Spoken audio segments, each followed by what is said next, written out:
The bitter struggle between Arab and Jew for control of the Holy Land has caused untold suffering in the Middle East for generations. It is often claimed that the crisis originated with Jewish emigration to Palestine and the foundation of the State of Israel. Yet the roots of the conflict are to be found much earlier, in British double-dealing during the First World War.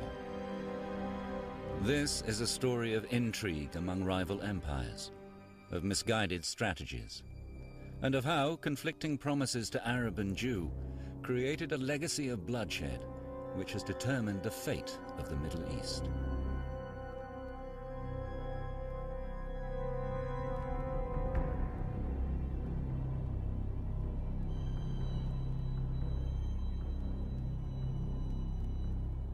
During the First World War, the British, the French, and the Russians had these secret plans to carve up the Ottoman Empire because they believed that would balance out their imperial ambitions, but tough luck for the Turks, the Arabs, and anyone else who got in the way.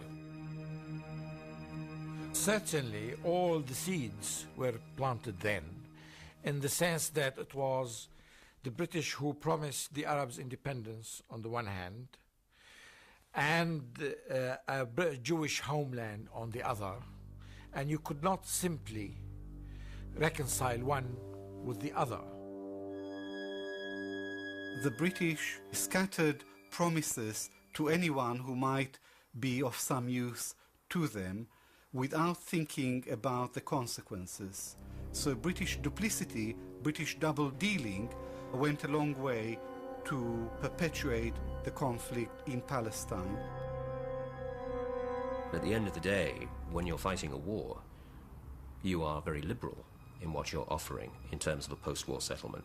When you get down to the conference table when the war has ended and you have to start honouring your agreements, you then have to decide what's in your interest or not. And the British saw the Middle East as a western flank for their power in India and their power in Asia in general.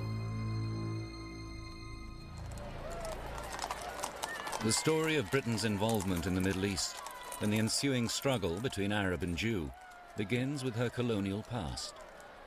At the beginning of the 20th century, King Edward VII ruled over a vast empire with interests in every part of the world.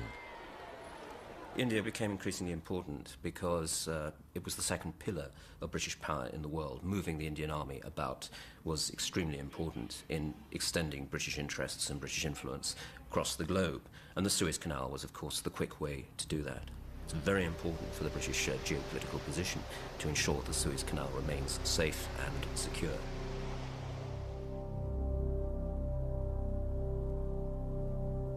With this aim in mind, Britain had become the only European power to establish a major foothold in the Middle East, in the principalities around the Persian Gulf, in Aden, and in Egypt.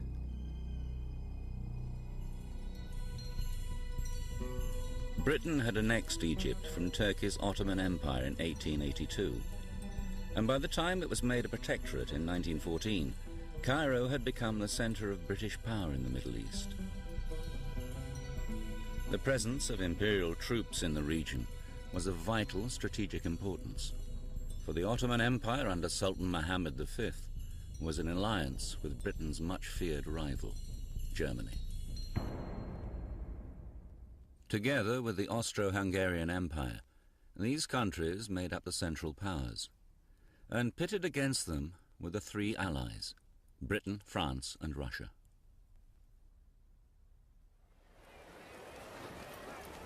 From the Ottoman capital, Constantinople in Turkey, the Sultan ruled over the last of the great Islamic empires. It had been in almost terminal decline for decades.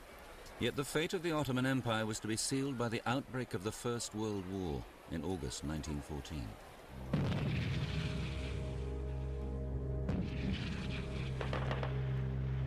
In Europe, Germany's rapid advance was halted by Britain and France along the Western Front. In the east, Russia's war against Germany and Austria-Hungary also reached deadlock. The powerful weapons of the industrial age were killing thousands of men in the trenches of every army. All of the leading powers expected the war to be over within a matter of months. So in that sense, all of them are surprised at the end of 1914, when not merely is the war going on, but it shows every sign of being likely to go on for a very long time. At that point, they begin to think about new ways of winning the war. Britain's Prime Minister Asquith felt that with the stalemate in Europe, it was essential to widen the conflict. Together with Foreign Secretary Lord Grey, Minister for War Lord Kitchener, and the First Lord of the Admiralty Winston Churchill, they masterminded a complex strategy to undermine the Central Powers. This was a global war, and the British saw the Middle East very much in a global context. The traditional British preference for sideshows, as people unfavorably call it, the indirect strategy, the way of attacking the soft underbelly, as Churchill called it, of the enemy. And the soft underbelly was seen to be Turkey. Britain's secret plan involved on the one hand a military diversion, and on the other a devious use of diplomacy through bribery, subversion and double-dealing. All these devices focused on the enemy's weakest link, Turkey's Ottoman Empire. Diplomacy in general has always had a secret dimension to it. But where discretion ends and conspiracy begins is an open question. But during the period up to and during the First World War, there was a particularly intense set of negotiations and discussions between the major imperial powers, between the French, the Russians, and the British in particular, cutting in the Italians as well, about what would they do when the war was over and when the Ottoman Empire broke up. The British government hoped that by striking a deal over the spoils of war, it would strengthen the alliance against the Central Powers. Amongst the Allies, Russia had long sought access to the Mediterranean. In a secret treaty of March 1915, Britain and France offered what was to the Tsar a prize of vital geopolitical importance, Constantinople. It is that key outlet into the wider world and into the Mediterranean. And it is the one thing, of course, the British and the French have been attempting to prevent the Russians from achieving. So this is a complete volte-face. This is the British, the French and the Russians coming to an agreement over something which was, up to this point, almost inconceivable. Italy's King Vittorio Emanuele was another target for bribery. Britain, France and Russia tried to tempt Italy, a pro-German state, to join the Allies. In April 1915, a secret treaty offered Italy a substantial bit of Ottoman real estate in Anatolia. Again, it's another power coming into the equation and being offered territorial advancement which in normal circumstances would have been quite inconceivable. The bribe worked. Italy joined the Allies and declared war on the Central Powers in August 1915. But Britain's strategy to undermine the enemy via the Ottoman Empire also required subversion. By using domestic opposition to weaken, maybe even destroy it, Britain exploited a new movement sweeping through the empire: nationalism. Nationalism in the sense of believing that there are peoples with a clear cultural identity and that these people should have independent. That idea spread to the Middle East as to other parts of the world in the latter part of the 19th century. So you had the beginnings in the Ottoman Empire of a Turkish nationalism. This came to a head when the Young Turks took power in a coup in 1908 and started to impose their language and culture on the Arabs of the empire. But this only reawakened an interest amongst Arabs in their own heritage.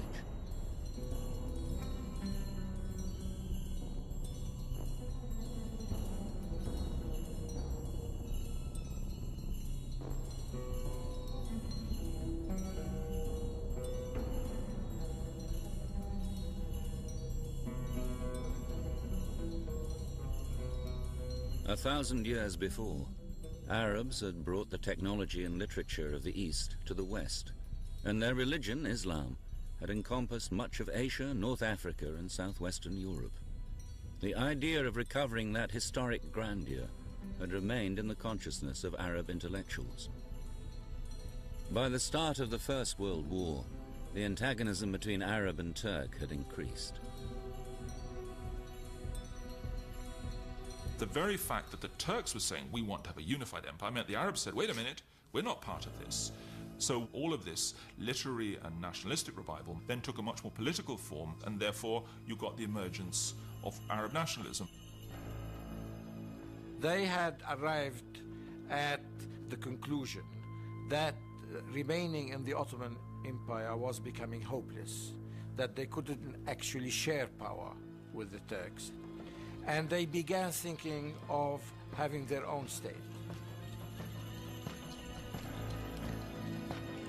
By the summer of 1915, British intelligence confirmed that the Arab nationalist movement was the breakthrough the government was looking for. Britain and her French ally dispatched officers to sound out Arab leaders.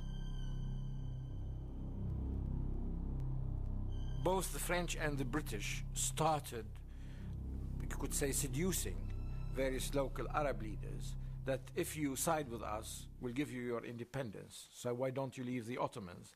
And various people were tempted as a result.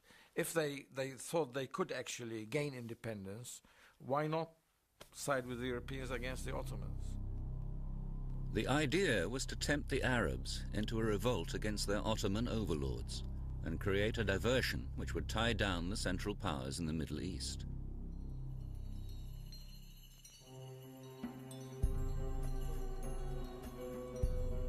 Ironically, the impetus for such a diversion had come not from London, but from the Arab world.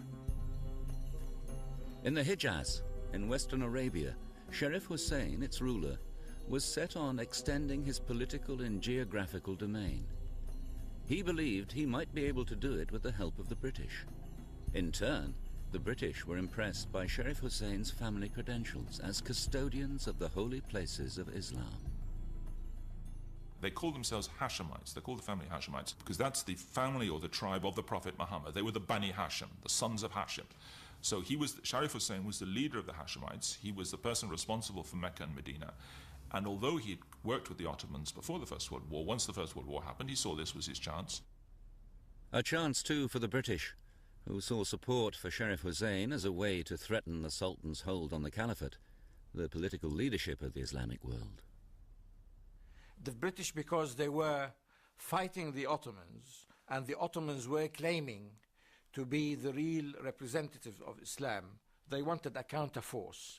And the counterforce was represented by Sharif Hussein, being a descendant of the Prophet. But Sharif Hussein was speaking of liberating Arab lands, building a new national state. He wanted to be king of the Arabs, not simply of Arabians.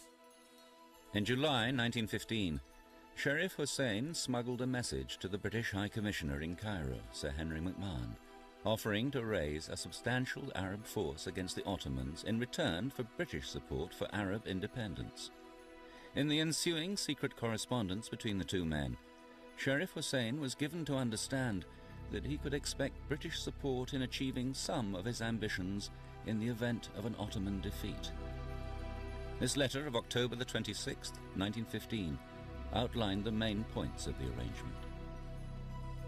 The actual document itself is absolutely riven with ambiguity.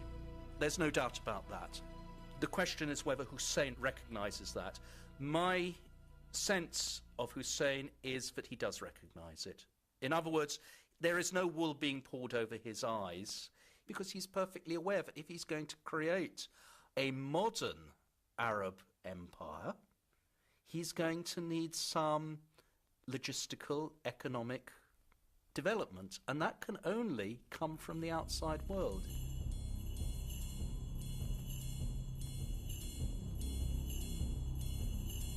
Taking Britain's assurances of support at face value, Hussein, together with his sons Faisal and Abdullah, amassed a sizable force.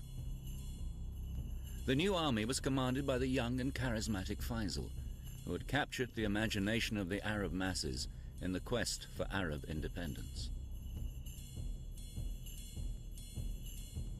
Yet even as Hussein and Faisal mobilized their troops, the British were preparing to sell them short.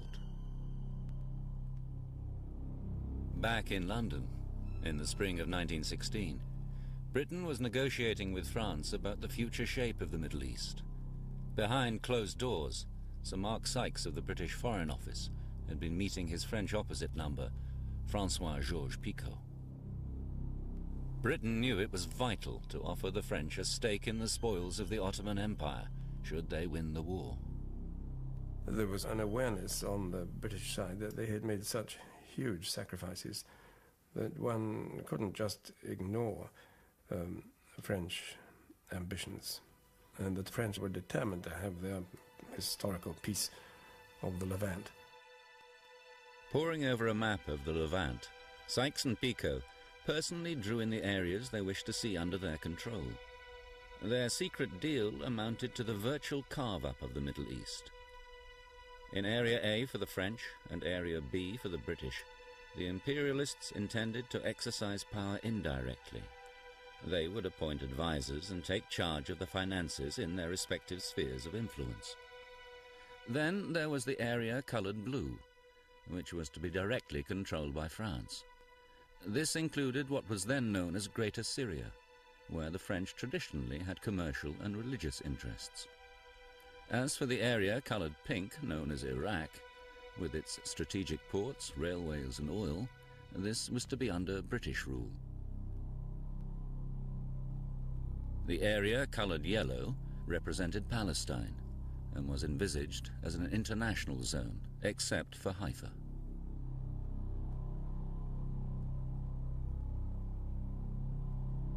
What the British wanted was the oil of Iraq, and they concentrated on getting Iraq and getting away from Iraq to the Mediterranean in order to transport this oil.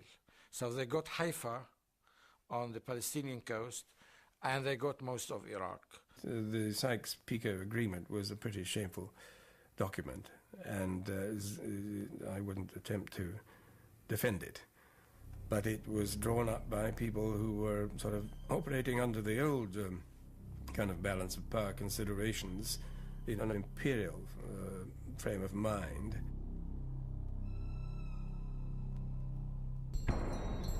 Unaware of these secret dealings behind their backs, Hussein and Faisal proclaimed independence and in June 1916 attacked the Turkish troops. The Arab revolt against the Ottomans had begun.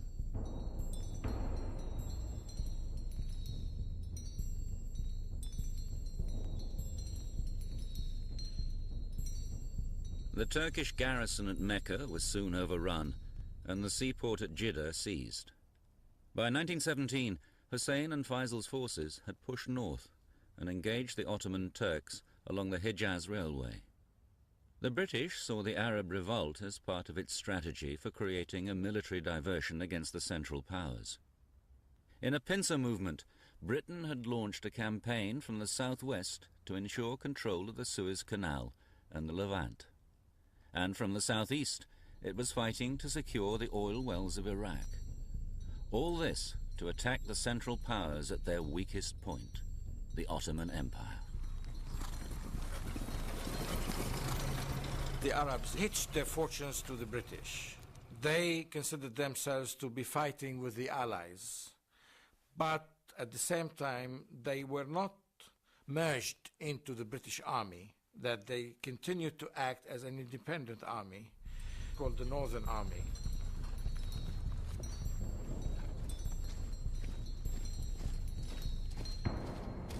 While the Arab army advanced northwards, Britain's General Allenby had crossed the Suez Canal, and by the spring of 1917, his forces had reached the frontier of Palestine.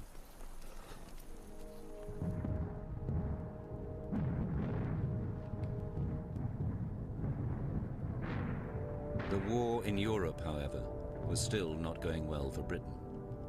The attempted push through the German lines at the Somme had produced little territorial gain, and the cost in lives was colossal. In London, there had been a change of leadership. The new Prime Minister, Lloyd George, felt that the Allied war effort needed a fresh impetus.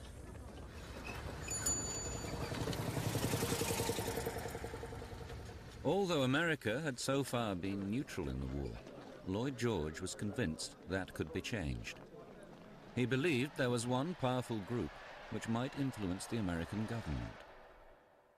Lloyd George thought that the American decision whether to join or not would depend critically on public opinion, and that Jewish support could tilt the scales in one direction or the other.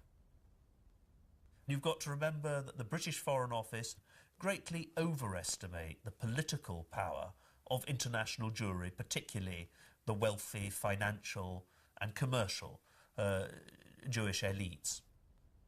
What is extraordinary about this situation is that here you have, particularly the British, seeing the Jewish world as one collective monolithic entity. And in that sense, they start looking at the role of the Jews in the war as being something which might be important. And from the point of view of the Allies, something else quite remarkable, this monolithic collective entity is pro-German. Many Jews in the upper echelons of German society did indeed have close connections to the Kaiser's Foreign Office. A new Jewish nationalist movement, Zionism, had also been able to establish its headquarters in Berlin. Zionism had originated in the 1880s after Theodor Herzl published a book espousing the virtues of a Jewish state. This caused a sensation amongst Jewish intellectuals in Germany, Austria and Russia, who shared Herzl's outrage at the escalation of anti-Jewish sentiments.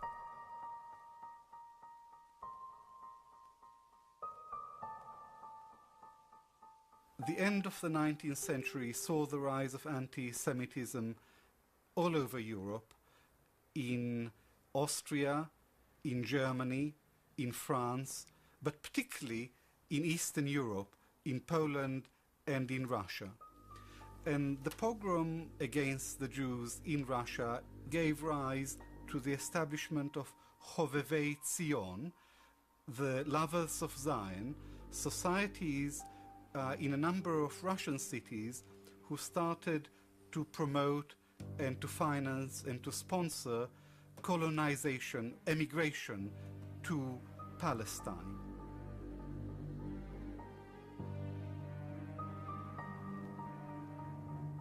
Herzl came to the conclusion that the Jews were not safe anywhere in Europe, and the only solution was for the Jews to have a state of their own over which they could exercise sovereignty and where they would not be a minority.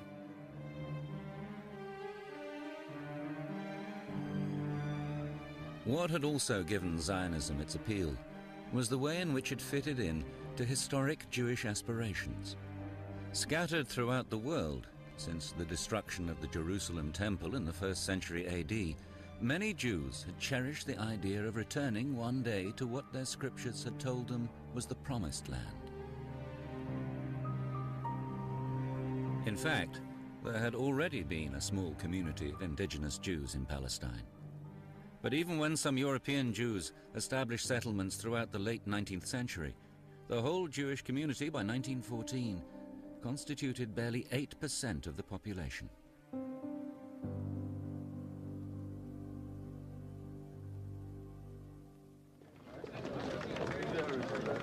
The Zionist leader in Britain, Chaim Weizmann, had been lobbying the government for a guarantee that in the event of an Ottoman defeat, it would support Jewish emigration to Palestine. By early 1917, Lloyd George's view of Jews as globally influential convinced him that Zionism was another nationalist movement which should be co-opted to the Allied cause. In March, Mark Sykes began negotiations with Weizmann. There is a bee in the bonnet of people like Mark Sykes that actually the Jews do ultimately look to each other and look to their own interest. And if that interest, as they are being told by Weizmann, is what we really want is Palestine, they're prepared to believe it. They're prepared to go along with it. As negotiations with Weizmann continued over the following months, the war deteriorated rapidly for the Allies.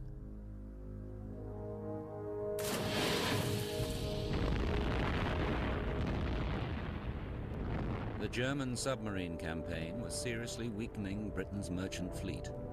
And although America had entered the war on the Allied side, President Woodrow Wilson was not yet willing to supply a significant number of troops.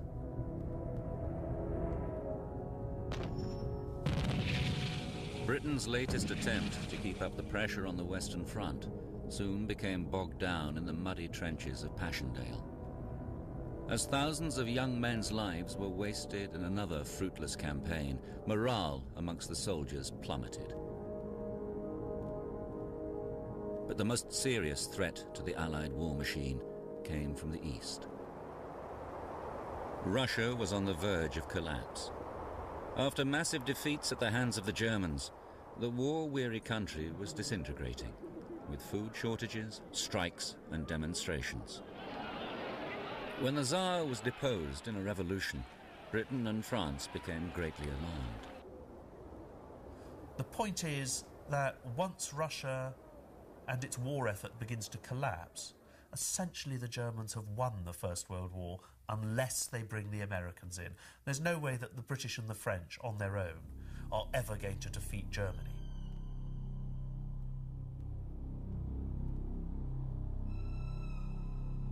In October, the British government received an intelligence report suggesting that Jews were a significant influence in the leadership of the Bolshevik Party, the new revolutionary movement emerging as the dominant force in Russia.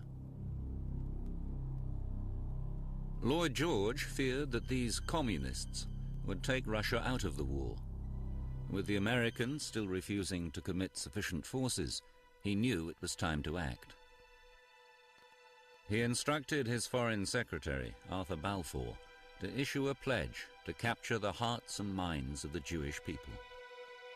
His Majesty's government view with favour the establishment in Palestine of a national home for the Jewish people, and will use their best endeavours to facilitate the achievements of this object. The Balfour Declaration was issued on November 2nd, 1917, just as British forces were occupying Palestine. I would say that the Balfour Declaration has to be understood not as an idealistic gesture, but it has to be understood within the framework of British imperial policy. And Lloyd George was the main instigator of that declaration because he believed that it would serve Britain's interests. But this was also the first time that any major European power had given official backing for the Zionist goal of making Palestine into a Jewish homeland. Yet Sharif Hussein had understood that Palestine had been promised as part of his deal for Arab independence. Anticipating Arab outrage at the prospect of a Jewish homeland in a largely Arab province, the Balfour Declaration had also stated that nothing shall be done which may prejudice the civil and religious rights of existing non-Jewish communities in Palestine. The declaration, nonetheless, appeared to indicate British support for Jewish emigration. There were only a mere 80,000 out of some like 700,000 people in Palestine who were Jews. The indigenous inhabitants of Palestine were referred to as non-Jewish inhabitants, and that Palestine was being identified even at that stage as a Jewish land, and all the others had no defined identity. They were simply non-Jewish. The Balfour Declaration was what it says, a declaration. It wasn't a treaty, it wasn't a signed agreement, it was a declaration in support of the establishment of a national home for the Jewish people in Palestine.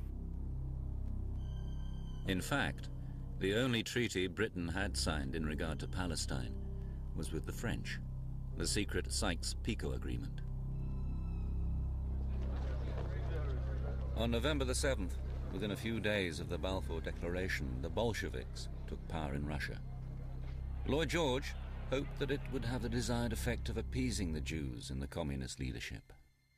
What is it that they supposedly so want, as Jews? Palestine. Now, the whole argument is totally illogical. It's a nonsense argument because these particular people, if one were to think of people like Trotsky or Zinoviev or Yaffe, some of the key Jewish leaders in the Russian Revolution, the November Revolution, these people, of course, are internationalists. There were 15 to 20 Jews in the higher echelons of the Bolshevik party. Most of them were anti-Zionist, and after they came to power, soon after they came to power, they issued a declaration to say that Zionism is a capitalist ploy, a capitalist idea. The wildly inaccurate intelligence report on which Lloyd George based his strategy was to have major implications for Britain. Within weeks, Russia's new leaders did exactly the opposite of what he had expected. Not only did they pull out of the war, they opened up the archives of the Tsarist Foreign Office and published the secret treaties. The very treaties Britain had engineered with her allies to carve up the Ottoman Empire, and to which Russia had been privy.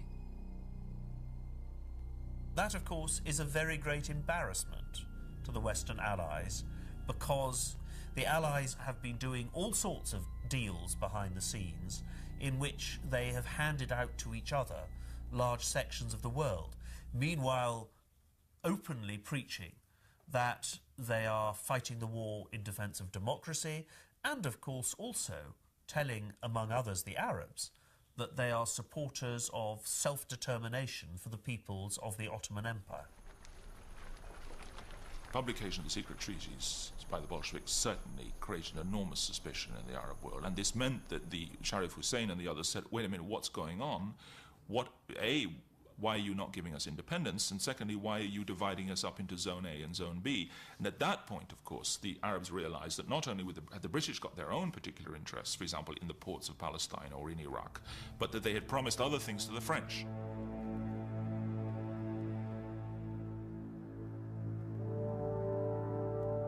Amid Arab confusion and suspicion, General Allenby entered Jerusalem on foot, together with Sykes, Picot, and a number of other Allied notables.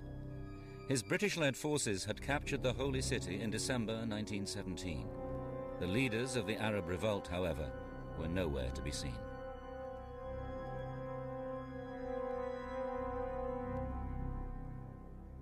Fearing that Hussein and Faisal might lose heart, the British government forwarded a message to them, reiterating British commitment to Arab independence.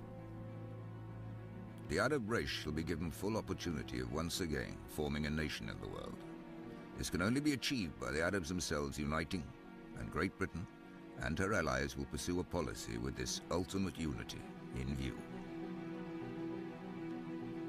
Hussein stayed loyal to the Allied cause, still prepared to accept Britain's word on Arab independence, although he spoke of settling accounts after the war.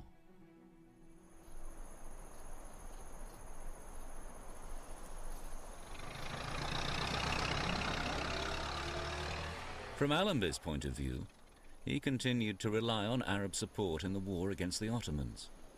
But now that Jerusalem had been occupied by the British, one party seized the initiative.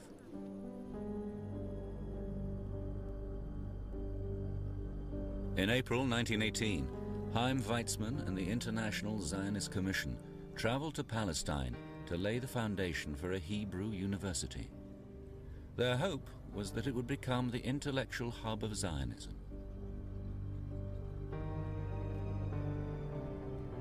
Weizmann's visit, however, caused widespread alarm and indignation among the Arab population.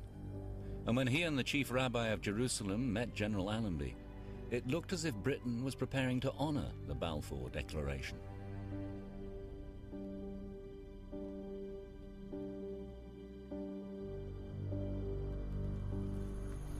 Six months later, Allenby's forces entered Damascus. With their ally, Faisal's Northern Army, They had pushed the Ottoman troops north through Palestine into Syria.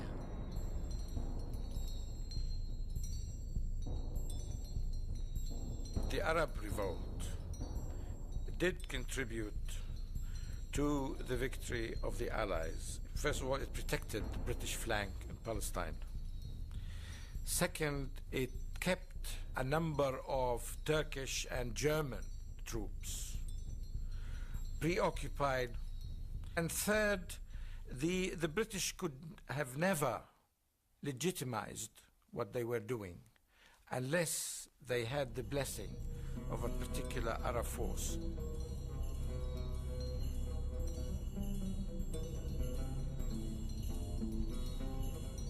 On the 3rd of October, the people of Damascus flocked to Faisal's victory parade.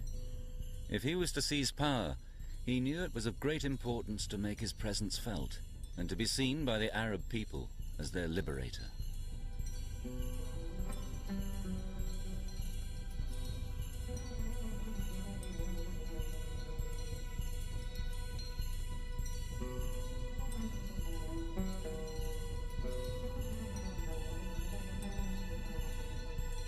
Later the same day, however, Faisal met with General Allenby at the Victoria Hotel in Damascus. Allenby warned him that his rule in Syria would be limited. The British, by that time, knew that they were going to hand over Syria to the French, so they couldn't actually accept Faisal as a legitimate ruler. All they could do is to pay him his salary and the expenses of his army and his administration. Undaunted by Allenby's warnings, Faisal assumed the title of governor of Damascus. With the support of his father, Sheriff Hussein, he set about creating a power base for their goal of an independent Arab state. On the 31st of October, the Ottomans were finally defeated. And at 11 o'clock on the 11th of November 1918, the guns fell silent in Europe as the war with the Central Powers came to an end.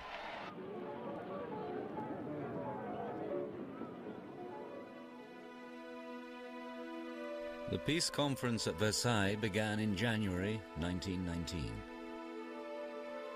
Representatives of the victorious Allies, such as the French Prime Minister Clemenceau and the American President Woodrow Wilson, gathered to sort out what was to be done with the former territories of the defeated empires. Now, the liberal use of promises by the British government had to be prioritized. They did indeed make pledges to the Arabs, but they also made pledges to the Jews. And they also made pledges to the French and the Russians and everybody else. And these people saw the world as an imperial world. Not only did they want to carve out the Middle East, they wanted to carve out Russia. They thought this was the last great moment in which the imperial powers would be able to sit down and grab what was going, particularly since there was no one to stop them. But Britain and her old ally France were up against the American President Woodrow Wilson's vision of a new world order which promoted national self-determination. Once independence had seemed to be a possibility, that this principle of self-determination supported by the Americans was going to be offered to all those who were to be liberated from former empires like the Habsburgs and the Ottomans. What the Palestinians wanted was an independent state. In fact, Faisal had come from Damascus to plead the Arab cause. But the future of Palestine and the Middle East formed part of Britain's pledge to France in the Sykes-Picot carve-out.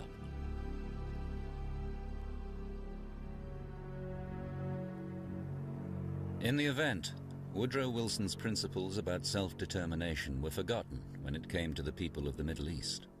Britain and France were free to go ahead with their agreement.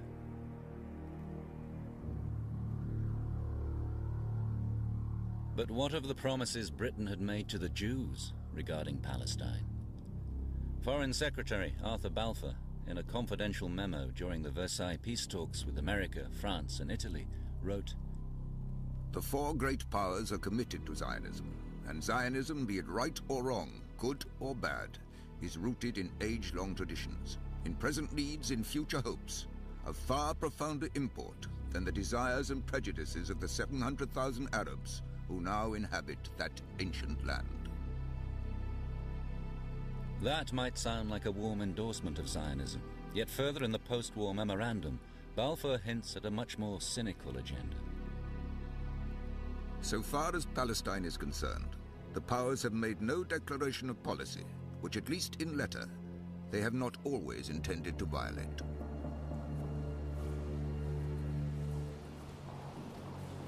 The Versailles Peace Conference was concluded on June the 28th, 1919, with the creation of the League of Nations, the first global institution for peace and security.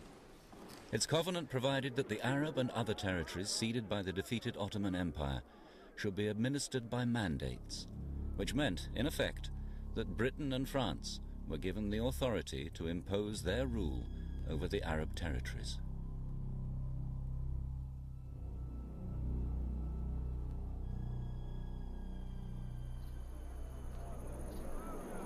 On November the 21st, 1919, François-Georges Picot, the co-architect of the Sykes-Picot Agreement, and the French General Gouraud arrived in Beirut.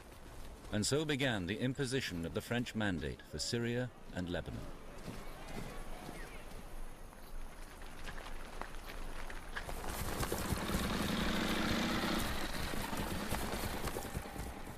The British forces, who had occupied the region since ousting the Ottoman Turks during the last months of the war, were handing over power to the French, thus fulfilling their wartime pledge.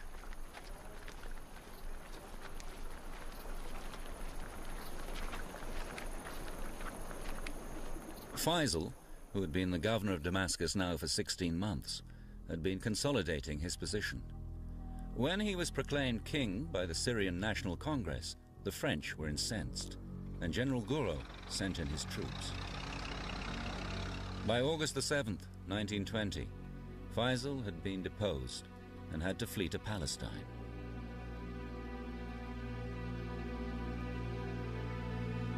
The promises to Sharif Hussein and Faisal of a single independent state were now a distant memory for the Europeans.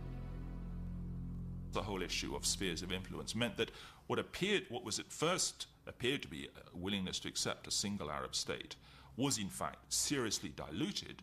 And then on top of that, of course, the very fact of there being a French area and a British area meant that in effect this was the seed of partition. So you had both independence was denied, but also the unity of this area was denied. The boundaries and governments of the Middle Eastern states that emerged bore the unmistakable imprint of the Sykes-Picot Agreement. The French half of the previously Ottoman province of Greater Syria became the mandate for Lebanon and Syria. The other half became the British mandate for Transjordan and Palestine. In the east, the Ottoman area of Mesopotamia, which included the oil fields of Mosul, was given to Britain as the mandate for Iraq.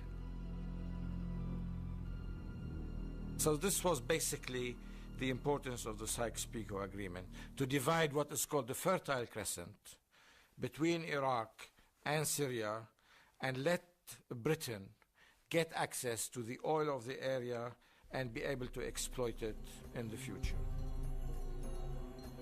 But British rule was initially rejected by the Iraqi people until Faisal was installed as king in July 1921.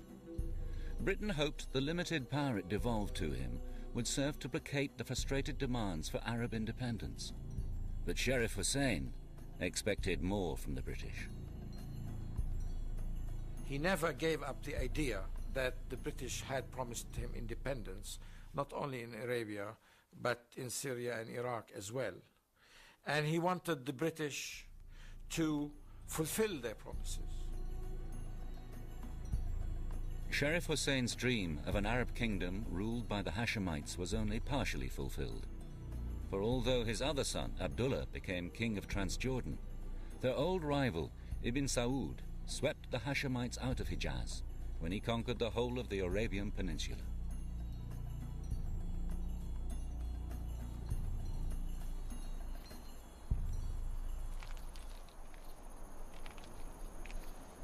In Jerusalem, an administration was established by the British in the spring of 1920. There were no plans for devolving power in Palestine.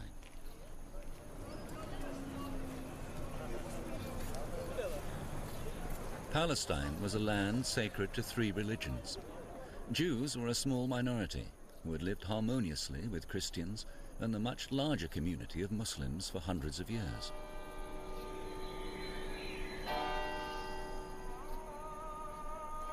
But the Balfour Declaration, promising Jews a homeland in Palestine, had been incorporated into the British mandate at Versailles. Palestine was thus to be open for new European Jewish immigration.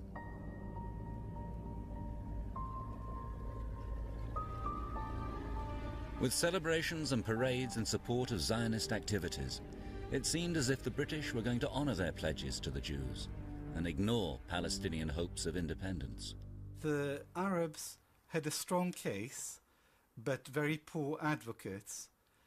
The Zionists had a case. It wasn't as strong as that of the local Arabs, but they had brilliant advocates. Zionism is one of the greatest public relations success stories of the 20th century, and Chaim Weizmann exemplified these traditional Jewish skills of advocacy and persuasion.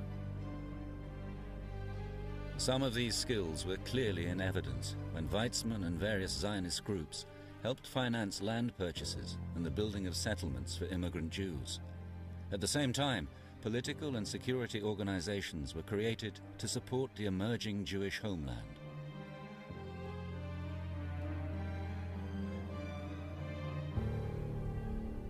The Arab community in Palestine was incensed.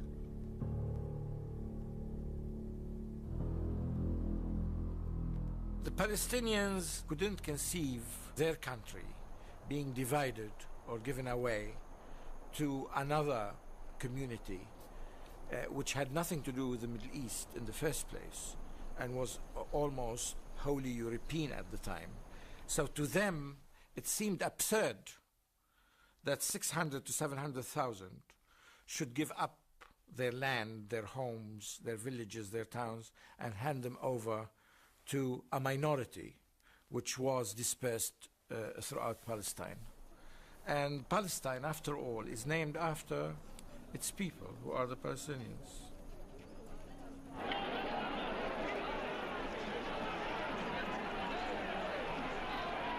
In 1925, Arthur Balfour toured the new Jewish settlements in Palestine. Although he was feted as a hero of the Zionist cause, the immigration of European Jews was to have unforeseen consequences for British rule in Palestine. I believe that the Balfour Declaration was one of the most serious mistakes in British imperial history. It committed Britain to support of Jewish nationalism in Palestine after the war, and it did not produce any immediate benefits for Britain. Without the Balfour Declaration, there could have been no genuine development of a Jewish national home, and the follow-through in 1948, where you get the creation of a State of Israel, simply would not have happened. It requires the umbrella of the British to be there, in effect, to support the emerging Jewish national home, militarily at the bottom line. The very fact that there are British troops, British policemen there to protect the Jewish communities is ultimately central to the situation. It could not have been done in any other way.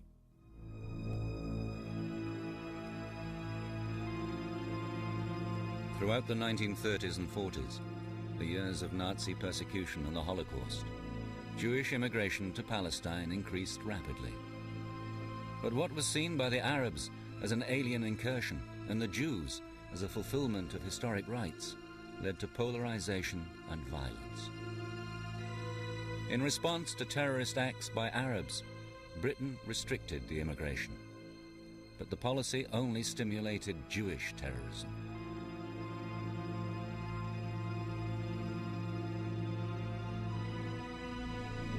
Against this background, Britain relinquished its mandate, and the State of Israel was born in 1948. When the first of several wars between the new state and its Arab neighbors began, thousands of Palestinian Arabs fled their homeland. Thus, the strategies employed by Britain to win the First World War inadvertently left a deep divide between Arab and Jew. The most serious consequences of British policy during the war was the encouragement of Arab nationalism and Jewish nationalism. And in the aftermath of the First World War, Britain was left with this legacy of double-dealing and of betrayal, which was to haunt her for a long, long time. Clearly, it played a role in dividing the Arab world into different states, in allowing the establishment of the State of Israel, and in frustrating Arab desires. But if what happened in Sykes-Picot and everything else that happened in the First World War is used as an excuse for the problems of the Middle East now, I think that would be a mistake. But yes, the roots of what we see today certainly arose from the double dealing of the First World War and from the frustrated expectations of that time.